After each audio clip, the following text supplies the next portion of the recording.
एक सॉल्यूशन बताऊंगा, चाहे हार्ड आए पेपर चाहे इजी आए, आप दोनों ही कंडीशन में कर ले जाओगे। एवरीवन नाउ अवेयर कि नीट 2024 का सिलेबस रिलीज हो गया है और बहुत सारे चैप्टर्स या फिर टॉपिक्स रिड्यूस भी हुए हैं, हट भी गए हैं। तो क्या अब जो नीट 2024 का पेपर है वो क्या ट्रिकी हो जाएगा? क्योंकि अब कम सिलेबस है तो हो सकता है हार्ड क्वेश्चन बनाए, मल्टी कॉन्सेप्ट क्वेश्चन बनाए तो क्या हार्ड हो जाएगा? तो सेम क्वेश्चन लास्ट ईयर मेरे को भी हुआ था, तो मैं भी सोच रहा था कि नीट 2023 जो होने वाला है वो ट्रिकी होगा या फिर ईजी होगा, कैसा होगा।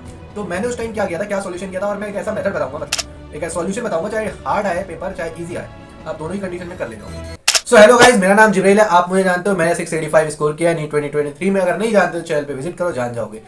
तो ये वीडियो बनाने के मेन दो रीजन थे, एक तो एनएमसी का सिलेबस रिड्यूस करना, तो उससे क्या फर्क आने वाला है वो मैं बताऊंगा कि क्या आने वाला है फर्क, और दूसरा कि मेरे को जिनसे बात होती है वो भी पूछ रहे थे कि कैसा होगा, और मेरे को क्योंकि ऐसा क्वेश्चन पहले आता था और जिसकी वजह से मैंने क्या सोल्यूशन किया तो मेरे को बताना भी था। कुछ टाइम पहले बंदे सोच रहे थे कि अब पेपर एम्स बनाएगा तो हार्ड होगा, है ना, लेकिन ये तो कंफर्म हो गया कि एम्स तो पेपर नहीं बनाने वाला, एनएमसी कंडक्ट करवाएगी तो एनएमसी पेपर बनवाएगी, है ना। लेकिन क्या अभी हम कह सकते हैं कि अब पेपर ईजी आ जाएगा, जैसा आता था वैसा आएगा, 2019 से जो ट्रेंड देखा जा रहा है वैसा ही आएगा, फिर क्या चेंज आएगा? क्वेश्चन आता है नीट 2024 जो है वो ईजी होगा या हार्ड होगा। तो ऐसा है कि मैं तो कोई एस्ट्रोलॉजर तो हूँ नहीं जो मैं बता दूं कि नीट 24 ट्रिकी आएगा या फिर ईजी आएगा, तो मेरे को ये तो नहीं पता, लेकिन मैं एक फैक्ट रखूंगा, जब वो सुनोगे तो आप खुद ही समझ जाओगे कि कैसा आएगा पेपर।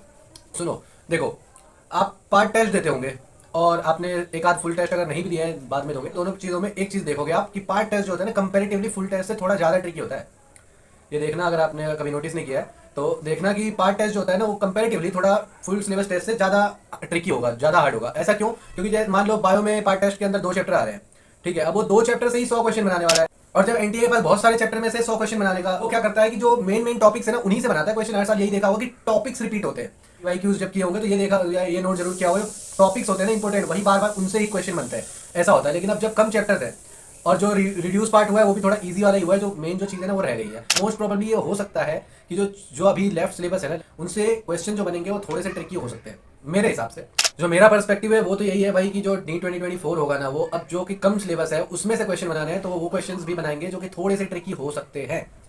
जैसे आप एजम्पशन मत रखो कि हाँ इजी होगा या हार्ड होगा, मैं हमेशा यही बात कहता हूँ, prepare for the worst and hope for the best. ये बात हमेशा याद रखना, प्रिपेयर फॉर द वर्स्ट। और ट्रिकी भी ऐसा नहीं, देखो पहले क्या करते थे ट्रिकी बनाने के लिए पेपर को, नीट को, कि बाहर से क्वेश्चन डाल देते थे, आउट ऑफ सिलेबस डाल देते थे, एनसीईआरटी में जो है ही नहीं ऐसी भी चीजें डाल दिया करते थे, ऐसे क्वेश्चन आते थे पहले, ठीक है। लेकिन ये बहुत ही अच्छी चीज है अभी के टाइम पे कि एनसीईआरटी से बाहर कुछ नहीं आता है, आता है एनसीईआरटी से ही। आप भी देखोगे नीट 2022 देखोगे, पेपर करते हुए क्वेश्चन करोगे या 21 के क्वेश्चन करे होंगे तो आपको पता चलेगा कि जो एनसीईआरटी है ना वहीं से क्वेश्चन आ रहे हैं, लेकिन उसी को ट्रिकी बना दिया जा रहा है अलग अलग फॉर्म में।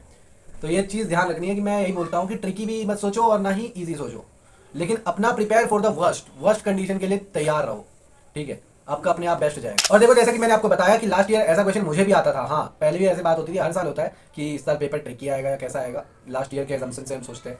तो मेरे को भी जब ऐसे क्वेश्चन आते थे ना तो मैंने क्या करता था, मतलब मैं एक सॉल्यूशन बताता हूँ जिसके बाद आपका मतलब चाहे इजी आए पेपर चाहे हार्ड आए पेपर, आपका वैसा सही जाएगा। देखो एक चीज एनालाइज आपने की, जैसे कि मैंने बताया कि जो भी पेपर आ रहा है आ तो एनसीईआरटी से ही रहा है, एनसीईआरटी से तो बाहर नहीं आ रहा है ना, जो भी आ रहा है चाहे हार्ड आ रहा है चाहे इजी आ रहा है, कोई भी क्वेश्चन आ तो एनसीईआरटी से ही रहा है, एनसीईआरटी के अंदर से ही आ रहा है या फिर एनसीईआरटी से ही डिराइव आ रहा है जो आप नोट्स में या फिर कहीं ना कहीं करते हो। तो इन्हीं चीज़ों को हम इस तरह से पढ़ें कि क्वेश्चन अगर कहीं से भी बने, कहीं से भी बने, कैसा ही बने, ठीक है, जो हमारे सिलेबस में है जो हमने पढ़ा है उसमें से कैसा भी क्वेश्चन बने, हार्ड बने या इजी बने, अगर हम उसी चीज़ को ऐसे पढ़ें कि कोई सा भी क्वेश्चन कहीं से ही बने हमें आता हो तो कैसा रहेगा। तो ऐसे ही मैंने क्या किया था पता है, जो एनसीईआरटी होती थी जो मैं यूज़ कर रहा हूँ वही बता रहा हूँ, जो मेथड मैंने यूज़ किया वही बता रहा हूँ कि जो एनसीईआरटी होती थी मेरी और जो नोट्स होते थे जो मैं रिवाइज करता था मोस्टली, इन चीज़ों में मैं क्या करता था, जो भी मैं पढ़ता था ना, जैसे एनसीईआरटी बहुत सारे बच्चे ऐसे फॉलो भी करते हैं, जो भी पढ़ते हैं ना तो उससे क्वेश्चन बनाओ। अगर मैं आपको बायो की बुक दिखाऊँ ना अपनी, तो पूरी क्वेश्चन से भरी हुई है, क्योंकि हर एक लाइन से मैं क्वेश्चन सोचता था कि इससे क्या क्वेश्चन बन सकता है, क्या इंपॉर्टेंट है। एनसीईआरटी की हर एक लाइन इंपॉर्टेंट है, बायो की तो जानते ही हो आप, ठीक है, तो उनसे कैसा क्वेश्चन बन सकता है, हर तरह के क्वेश्चन बनाता था मैं। ये नहीं कि बस एक क्वेश्चन लिख दिया उसका आंसर लिख दिया, ऐसा नहीं, हर तरह के क्वेश्चन बनाता था, चाहे स्पेस फिलिंग का क्वेश्चन हो, चाहे वो एसएसएल रीजन का क्वेश्चन हो, चाहे स्टेटमेंट वाइज क्वेश्चन हो, ऐसे खुद मैं उन लाइन से बनाता था। और ऐसा हुआ भी है कि 2023 में जो मैंने बनाए थे ना क्वेश्चन वैसे भी रिपीट हुए। तो ये मतलब आपको मैं बता रहा हूँ कि अगर आप इसे करने वाले हो ना तो बहुत ही अच्छा रहने वाला है आपके पेपर के लिए। पेपर कैसा भी आएगा, हार्ड आएगा इजी आएगा, क्वेश्चन कैसा भी आए आपका छूटेगा नहीं, हमेशा बढ़िया पेपर जाएगा, देख लेना। मतलब आपने एनसीईआरटी इतने अच्छे से कर ली होगी, सारे क्वेश्चन आपको पहले से ही पता होंगे क्या बन सकता है, तो बहुत सारे क्वेश्चन आपके ही बनाए हुए क्वेश्चन में से रिपीट होंगे, देख लेना। तो ये एक बहुत बढ़िया सॉल्यूशन रहेगा, मैंने जो यूज़ भी किया है, मैंने एक्सपीरियंस किया है तो मुझे पता भी है, करके देख।